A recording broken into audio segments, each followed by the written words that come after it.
দুটা সংখ্যাৰ পূৰণফল 1575 সেই সংখ্যা দুটাৰ হৰণফল 7 ভাগৰ 9 তে সংখ্যা দুটাৰ যোগফল কিমান তে এনেকুৱা গণিতক আমি কেনেকৈ কৰিম সংখ্যা দুটাৰ পূৰণফল 1575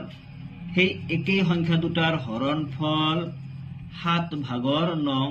তে সংখ্যা দুটা যোগ কৰিলে কিমান হ'ব এই সংখ্যা দুটাই যোগ কৰিলে কিমান হ'ব ওলাব লাগে তে xy ধৰি গণিতটো কৰিলে বহুত সময় লাগি যাব গতিকে আমি শৰ্টকাট বুদ্ধিত কি কৰিম আমাৰ যি দুটা সংখ্যাৰ কথা কৈছে সেই সংখ্যা দুটাৰ এটা 9 ৰে হৰণ যায় আৰু এটা 7 ৰে হৰণ যায় অৰ্থাৎ সেই সংখ্যা দুটাৰ এটাক আমি 9x বুলি ক'ব পাৰো আৰু এটাক আমি 7x বুলি ক'ব পাৰো তে প্ৰশ্নমতে এই সংখ্যা দুটাৰ পূৰণফলে হৈছে 1575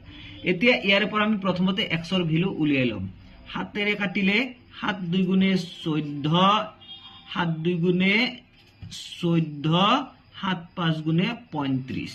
এতিয়া 225 ক 9 ৰেও কাটিব পাৰি 9 2 গুণে 18 4 45 9 5 গুণে 45 অৰ্থাৎ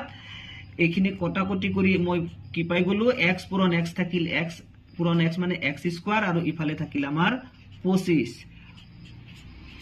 তে x মানে কিমান হ'ব স্কয়াৰ ৰুট অফ 25 মানে 5 x ৰ ভ্যালু ওলাই গল মোৰ 5 এতিয়া সংখ্যা দুটাৰ যোগফল ক'ব লাগে সংখ্যা দুটা আমাৰ 9x আৰু 7x আছিল গতি হতৰ যোগফল হ'ব 9x + 7x 16x 16x 16 into x x ৰ ভ্যালু মই আগতেই পাই থৈ দিছো 5 গতিকে 16 into 5 80 গতিকে সংখ্যা দুটাৰ যোগফল হ'ব 80 এইটো হল আমাৰ সহজ পদ্ধতিৰ সমাধান